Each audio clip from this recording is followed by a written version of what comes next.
Hallelujah. Meden chiason kon ema o my Ghana. Emu nkoda ene emu empanimfo nyina. Eye mo sonfo mu nua bema oheneba. Fresh Prince TV GH. The show say viewers nyame nhira mo pa. Say dane de nyina no. Eya mo hwe videos. Mo like it. Na mo share nso mame. Yakopon nhira mo comment nso. Be the year Juma pa. Oh my God, I'm a chain was of war, a moon creme before Enina. Politicians, Mechiamo, Mohese, Modern to Yebe, Jumano, Mino. The Juma the Bo minimum, Nagana former area square. Obenya Juma is answer crabby woman, a Juma Boo white me throw Numasa. This now, and Yamos so enemy. Reverend Dr. Isaac Osubempa Mechiao Papa, one won sorry menina. Say o video bi na me hu na me so me Ghana ni na me o man papa me san ye Christoni na me a proud Christian ne de. I am also a citizen. I'm not a spectator. I have every right to comment ade bia e koso e o man no emu. Say o video no ni nyina ne say o kan say say o man Ghana a Christopher anhwe yie na se kramoni ebedi o man ne so a umo obi adin die but say akutie nim ne wura ebema Christosuma ni monyamo a o mukita no e o man Ghana mu no eso ebeti papa saa semu akofa ensem kakra abai san say yenim se Ghana kuro na ye wo mu no eye Christopher ene nkramofo na yatim na yete asumdue sonso yenti nie yeti asumdue mu se mehwe wiase afa na nyina kuro bia enkremofo na Christopher te no only o man Ghana nko anu muti asumdue mu ne aka no ya na asumdue eni wo mu ntem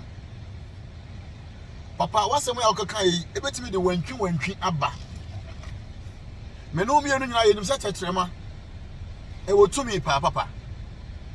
enti ebesere se ensem bi wo ha ye ka ye hwe ba bia ye gina no ne hwe emere a ye ka. There are certain words, there are certain statements we can make, but are you making the statement at the right time? If the statement is right and you make it at the wrong time, it will be the problem. Abba. Now, yen so say akon besi wo man mu a eye kasa. Enye eni eye ketreme ya asem a wo beka ene de okon be dey ebeba. Ebinum say yen komhye me ohene ba me hu ne say yen komhye enye komhye papa no na wo kire na adwen ono tena se e cheke niema no de wo hunu ye na na ono so wo ye dey wo ka. And this man has every right to say the opposite or kabia, but en sembe o ha ye ka ya ye nse niema bi so say betimi de nsensem aye dey aba papa asamba kwa ye nse ne nso san no say se bibi edi Christosum ene monyam be kofo mu a bibi ebeka Christosum asha enye kremoni a obedi president of Ghana there bi enti ni ye pa se bibi suban bi ana ade bi edi Christosum ene monyam be kofo atene Christosum so apepa Christosum ene monyam a papa me sense su biom say enye kremoni obeba bedi oman no so as president na emom yen e Christopher asofu maamefo evangelists yesu ni ye ban bia ye dan na di oman ni mu no eno ena be ma Christosum ene monyam akofom se wo ye papa sabi na wo mu hu wo abusuan wo ma o ma emu etibasa ebu a o ma ewo ma no ekofom obepo ene monyam etisi ebu ye ho as Christians ne ye niema Yesu Kristo ehwehwe eniema eye Yesu ba ye obeye ye de Bible no kire ye na ebasa no matter say yaman kramofo medi o man so emfie petepepe still Christosum be fa na nimonyam ekita because minimo bia wo ye Kristoni woti oman a enkramofo nko a na wo bebre so mu busa nipa no yenhwe ye papa Abraham emre tukotena ba ye no there were some places of time na omone no enya adwen won ye mabi wo ye different person but they respected him because he respected himself. Eti papa eniema be man kram Christosum ene monyam akofom ebi ne se sofo a na no ya sofo odi atem sofo woni ni nua sofo etimi nya ntokwa di wo mu ho atem e wo social media eno e baako ebiem ne se asofo a wo mo hye enkomotoro a enye na wo man Ghana mu die nyame nkaye yese waka na ade baako e ho nkom hye timi ba ahodo nsia sofo we die nko sofo we die nko e ba sa ye go Kristo som animu ase se evangelist bi eko preach no waka se tia sebi ebi a kingdom bi na ya twe no abo so no akopa chew eno ena de animguase eba Kristo som mu papa ye hye ne me bi nso sofo a oboro nsa sofo a obuma asori panyina sebi one nkoda de da wa asori saa ne ma no de sebi sewiasini bi anakremoni bi o ho se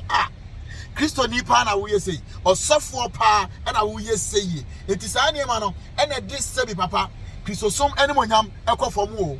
enye sebi kremonia ana islamnia oba bedi oman Ghana eso enti yen hye saa ne ma we nso na yen hye ase emmo bra eso nyankopon ani yen hye ase emie ya no enkansem a ede asomdwe eba ena obehu na sofo nkoda no mantle platform enye so mo be preach aka Yesu Kristo ho asemo ye be di atem esanse obi aka se etia mo papa. These things are not biblical. Enye emfata Kristosom eya asomdwe ene odo mesre se Kristosom enya atem didie Kristosom na ewo horo sebi enye we see watimi wakame o edi papa asema agoka ye enkremofo buafu de sa ade be chene enkremofo asori no mo so mo buafu mo ba so won so support se o mo mpene na koda ne sekan ene ma emrewafo ayarefo enkoda mu o man Ghana mu ehin no mo befa sebi yanwene o man ne ho kakra sebi se ye bibia yanwene o man ne ho o esanse o man no sa ne na nanom ye yank ya meto ene ye frey ya ho se ye nation prophets ye frey ya ho se ye global prophets ye frey ho se ye evangelists eni die ma o man Ghana ye na nanom do moja ene ko ye agi o man no eto ho ma ye eti se ya ba ni se ye nya bibia ma ya se a eni se ye se o man no se ye de ye timi sacrifice emo o man no amani ntumpon a se de beto ye no ye nya ne sa na nkyerema ne mra no mo mefa wo ma ade eni so esanse enye ye nko ayenti ne ye nananom ye nana ya santoa kwame nkromanom omdo moja akomagye obi chebe lamtemo JB down kwamo they suffered a lot eti asofo amu Ghana meka muntie ne ye me say enye kremoni obaba bedi Ghana so ere bema Kristosom ene wonyam akofom na mom yesu ne ye ban anoya ahoya enkontompo enkomotro abro ensanom ema pe basabasa ewudie basabasa ene asofo nyina adiewu spiritually yekum physically yekum eno ena ese Kristosom ye besere se de ye beto Kristosom no ye papa Paul o ka se ye nhwe ni nsua no se de ono hwe Kristosua no edi Paul anamo ne etu ya na se ye gitum se Paul ehwe Kristosua no na brabo ye de a mama ye nkofa tete atempon ne so mama ye nya ntokwa wotimi wakame mama ye nya we na ye mfa wodo eni asomdwe entena o man Ghana mu de se basa Kristosom eni monyam ekita no e besia akofa ya de back ene se because o ye so for kra ye mu papa bia this won sorry man ko a esanse wonu asofo bi enya platform no wanka nyame asem wanka salvation na mom odi atem sofo be ma no oto oba ho sabi edua bay e de kwete bayira ho mema ama bayira amompo eti Kristosom no sa na ebeto no o man Ghana yen sore waka Kristofo na yenyai se ye di blame e koma osum foforo no na sa osum no ye man na ana ye sum na sabi e tete apase man mo nyama ekita no e kono that osum has nothing to do with it ayamenew ye mienu ya na montuo ye nkasa ene ye ne ye bi ene ekofa saa na emene nyina ba the reverend doctor mesere se ene die mu a saa asem no wo beka ɛyɛ na wahwɛ nsunsuanso ɛde bɛba ɛnyɛ nyame ne soma hɔ nsan sɛ wɔka no wanka sɛ nyame se daabi eti yɛne ayɛ se ɛyɛ nkɔmhyɛ no ɛnyɛ nkɔmhyɛ ɛyɛ nkɔmhyɛ ankɔbɛka sɛ nyankopɔn se wei deɛ Reverend Dr. Isaac Owusu Bɛmpa se yɛmfa nto yɛ tirim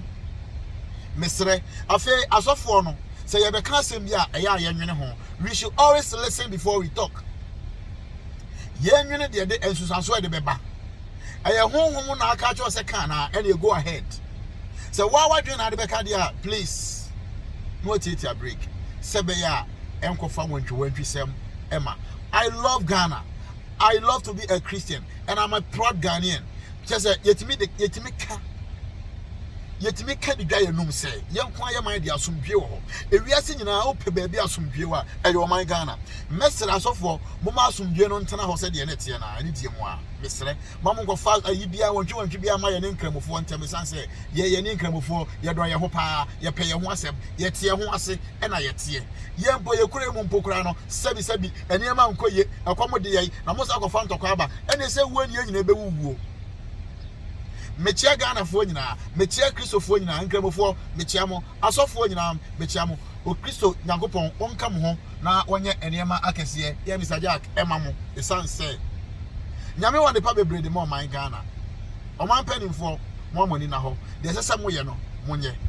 nyame nhyira obia TV channel no ɛyɛ Fresh Prince TV GH Fresh Prince TV GH me so subscribe ya na wa subscribe na video etumu pɛ na wanya biare motivational ene niema e trendy ene Bible mu nsɛm nko na me de ba the platform no so atem didie eni ho me so o comment ni ehia video yi sɛ wo hwɛ a ɛyɛ ahyɛ ma me na o credit o data na wo de share no o twedi amponya bɔn bɛhwɛ so ɛyi adie bi a ɛyɛ bɔne pain a ɛba wabrabom efi wabrabom ɛde amount ɛwɔ Yesu Kristo bi mu follow me ɛwɔ Facebook Ɔheneba Boaten na Instagram nso Ɔheneba 84 Nyankopɔn enhyiraw nyame nka ho sɛ waboa na me channel no ɛkɔ nanim sɛ won subscribe ya ɔman ba mesrɛ subscribe ɛma me ɛyɛ Fresh Prince TV GH I love you and I know you also love me I have a love for you support let's help grow the kingdom stay blessed ɔman Ghana yɛbɛsan ahyia ebiem the right time bye Reverend Isaac Owusu Bɛmpa mechia obiem bye